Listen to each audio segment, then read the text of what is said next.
তো গাইস আমরা এখন ওল্ড দীঘাতে রয়েছি, একদম সমুদ্র আমার পিছনে, ওই দিকে দেখা যাচ্ছে, ঢেউটা দেখা যাচ্ছে, খুব সুন্দর আওয়াজও হচ্ছে, তোমরা দেখতে পাচ্ছ, এই দেখো।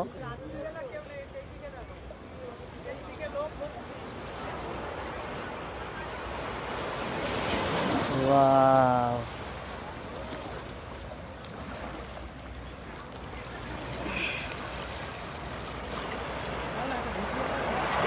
ও মাশাআল্লাহ।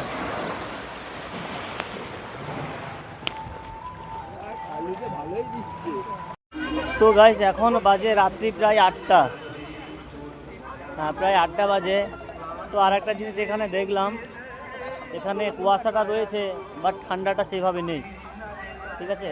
কারণ যত লোক এসেছে এখানে তাদেরকে সবাইকে দেখলাম টি শার্ট শার্ট পরে ঘুরছে, কারোর সোয়েটার নেই, কারোর জ্যাকেট নেই, কিছু নেই।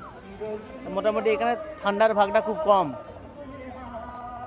এবং সমুদ্রে দেখাচ্ছে, সমুদ্রের জল একদম কমে গেছে, ঠিক আছে, দেখতে পাচ্ছ কুয়াশাটাও দেখা যাচ্ছে, সাদা হয়ে গেছে কুয়াশা।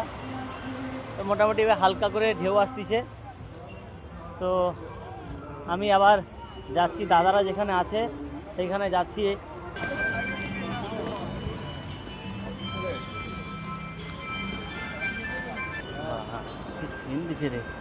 তো গাইস আমরা সমুদ্রের নিচে নামার পর দেখলাম এখানকার মন মুগ্ধকর পরিবেশ এবং শান্ত বাতাস যেন আমাদের মন ছুঁয়ে যাচ্ছে, এবং তারই সঙ্গে সমুদ্রের শান্ত স্বভাব জল দেখেই মন ভরে যাচ্ছে।